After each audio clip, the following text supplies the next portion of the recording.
Well, I've had the luxury of being able to interview Donald Trump from when I got my first job at Sports Phone.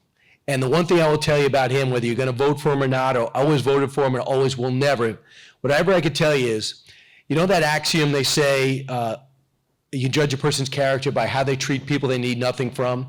If you walk in with a mic cube that says Sports Phone 976-1313 into a Yankee locker room, you wouldn't believe the looks you get. Really? You're going to ask me a question? And because these athletes and these celebrities go, wow, you'll put me on Sports Phone, that'll be a career break for me. But in my mind, I'm thrilled. I'm making $12,000 a year and I get to talk for a living.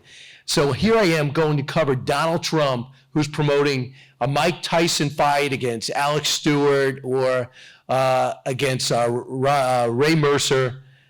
And here is the hottest celebrity in the country, rotating wives regularly, whether it's People Magazine or sports, everyone's lined up. This guy zoned in and talked to me like I was ABC or NBC.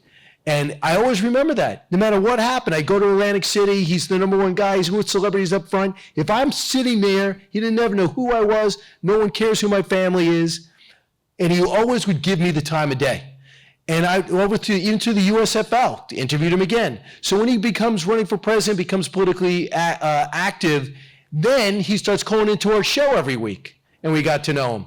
And then what I did for him is all our contributors, we really appreciate him. So we took him out to lunch. We always have a party. He never comes. So I said, what if we took you out to lunch? He goes, I would do that. So here we are taking a billionaire out to Four Seasons for lunch. I didn't think he was going to run for president at the time, but the guy was fantastic. He was zoned into us like we could help him buy the next building. So with Donald Trump, the one thing I realize is that it helps him to get directly to the point because he's going to answer and get on tangents. After he makes his first point, he's going to get on the tangent. And then with Donald Trump, you got to know when to interrupt without being rude and just say, hey, by the way, back to what we were talking about energy, what would you do about fracking if there was a ban on this or ban on that? And he comes back to it. But I just know the longer you talk, the more generic he's going to be with an answer.